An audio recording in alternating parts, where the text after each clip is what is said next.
Hello students, welcome to the another lecture of Emerging Domain in Electronics Engineering. In today's lecture, we will understand the concept of virtual ground and then we will study the practical op-amp configurations. So let us see what is virtual ground concept. For this, I'll draw the circuit symbol of op-amp once again. This was the circuit symbol of op-amp.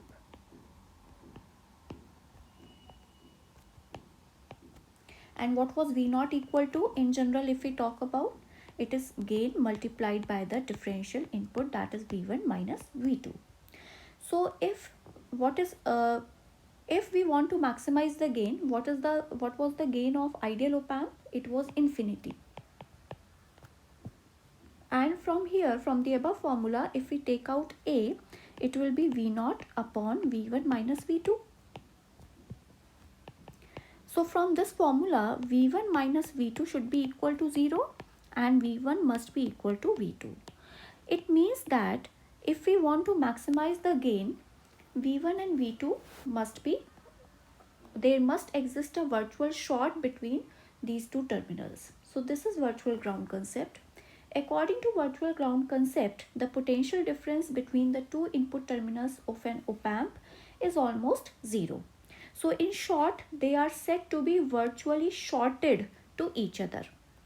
And if I talk about that, for example, if current flows from I2 or I1 flows from V2 and V1, so will there be any current flowing into the input terminals of op-amp? The answer is no. There will be no current flowing into the input terminals of the op-amp because you have already read in the ideal characteristics of op-amp that the input impedance is infinity for op-amp, ideal op-amp. So infinite input impedance means the current is 0. So op-amp will not be able to draw any current into the input terminals because the input impedance is infinite. So there are 2 points over here. First of all, while applying virtual ground concept, always remember that no current will flow into the input terminals of the op-amp. Secondly, in order to maximize this gain, what we have done, we have virtually shorted the input terminals. So remember one thing, when we will apply virtual ground concept, if non-inverting terminal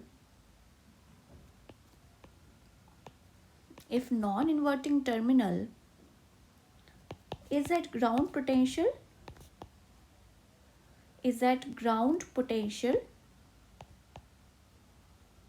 then due to virtual short,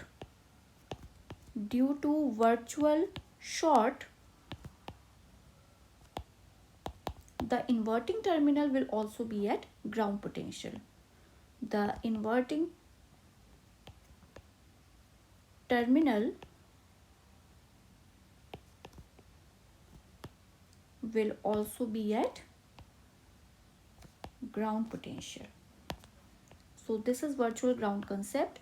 Just remember, when we will apply the virtual ground concept, if the non-inverting terminal is at ground, then the inverting terminal, that is the other input terminal, will be also be at ground, and the current flowing inside through the input terminals of the op-amp, that will be 0. So we have to remember this. Now let us start studying the practical op-amp configurations. Practical op-amp configurations. And for this, I will first of all discuss inverting amplifier. So the first configuration that we are going to discuss is inverting amplifier. Now we will use negative feedback over here, remember that. And for inverting amplifier, first of all we will draw the circuit symbol. As I have said, we will use negative feedback, so we will feed the output back to the negative input, that is negative feedback. Feedback resistor is RF because you are feeding the output terminal through the resistor RF, so it is feedback resistor. You will also place a series resistance here, R, VI. Now remember like this, that in the case of inverting amplifier, the input voltage is going to be applied at inverting terminal. So that is why we are applying Vi over here, and the plus terminal will be grounded. Now if I assume current I1 to flow from Vi, then at this point the current will not be divided, because we have already seen that the current that is going inside the op amp will be 0 due to the infinite input impedance. So let this point be X. So according to virtual ground concept, if the non-inverting terminal is at ground potential here, that means then the op amp exactly outside the op amp, that means exactly outside the negative terminal at this point, because Vi is something different. We cannot ground Vi, no? So therefore the ground will occur over here. So at point X also, the point X will also be grounded. So according to virtual ground concept, the potential of non-inverting terminal appears at point X. So now what we have to do, we have to apply KCL at this point. We have to apply KCL at point X. Okay, and now what happens is, when we apply KCL, so the current that will flow over here will be same. Let it be I2. Okay, so I1 is equal to I2. Now applying nodal analysis, what is the value of I1? It is Vi minus 0 upon R. And what is I2? It is 0 minus V0 upon RF. Now calculating V0 from here, it is minus of RF by R and Vi. So do you remember, while we were discussing the slew rate and we did a numerical on slew rate, in that video I discussed that the inverting amplifier gain is RF by R, which you will look in the upcoming video. So here you have with you, so V0 is some gain multiplied by Vi. Minus sign only indicates that the output signal will be having 180 degree of phase polarity. That means it will be 180 degree out of phase with respect to the input. So minus sign only indicates that. So this is the gain, and this is closed loop gain, because you are using a negative feedback over here. So this time it is not open loop gain, it is closed loop gain into Vi. So V0 is some gain multiplied by Vi. That gain is RF by R1 in case of inverting amplifier. We need to remember this. Okay, now let us discuss, or let us do a numerical first of all.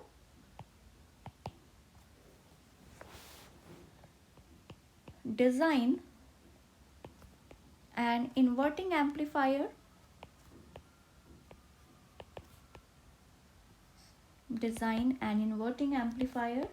with a gain of -5 and input impedance of 10 kilo ohm.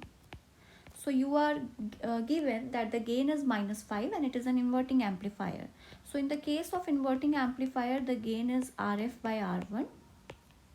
Okay, so you are given it is -5, so it is 5 if we talk only about magnitude. Okay, and input impedance that you are given is 10 kilo ohm. So input impedance is nothing but R1. Okay, so it is R1 is given as 10 kilo ohm. So RF is simply 50 kilo ohm. When you are asked to design it, so you will have to draw the circuit. It is an inverting amplifier. That means the input will be applied at the inverting terminal.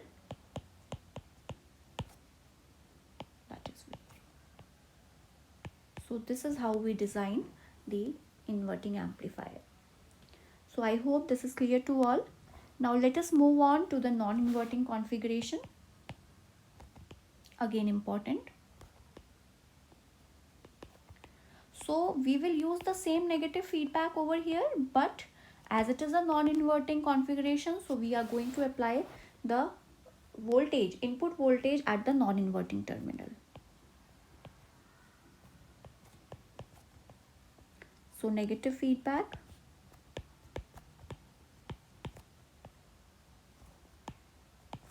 grounded, and we have applied the input voltage at non-inverting terminal. So whatever the voltage appears at the non-inverting terminal, that is supposed to appear at point X. So at point X also Vi appears. So according to virtual ground concept, at point X Vi appears, and again the direction of current is like this. So again we will apply KCL at X. Now I1 is equal to I2. I1 will be given as 0 minus Vi upon R1 is equals to Vi minus V0 upon Rf.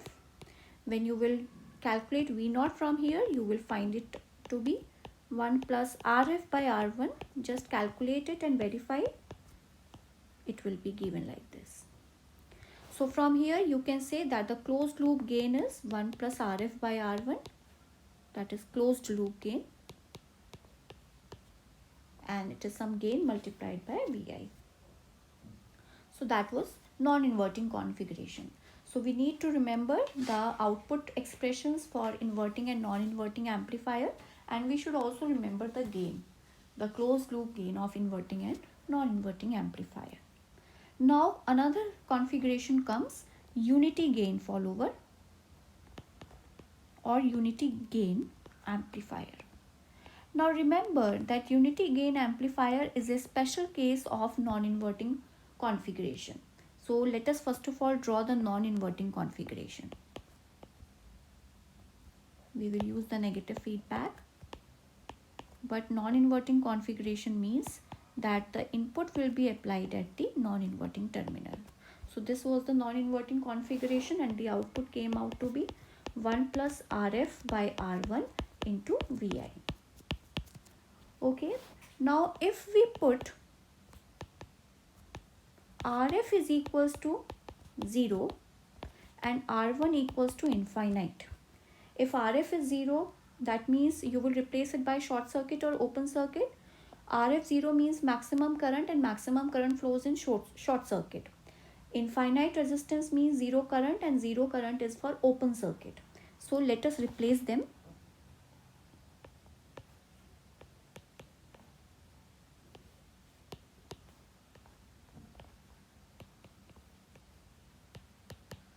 So if Rf is replaced by 0 ohm and R1 is replaced by infinite ohms, then what does the V0 expression come out to be now? It is come out to be 1 plus 0 into Vi and equals to Vi. So the output voltage follows the input voltage exactly, and from here if I ask you what is the gain, so the gain from here is closed loop gain is 1. So it is unity gain amplifier because the gain over here is unity, and or it is also called unity gain follower because the output voltage follows the input voltage exactly. So these are the three configurations of practical op-amp, and we use negative feedback over here. Negative feedback because has certain advantages to be used, which we have discussed in the previous lecture, and I have also shared the link of the previous lecture in your description box. So that was all for today. I hope you all must have understood.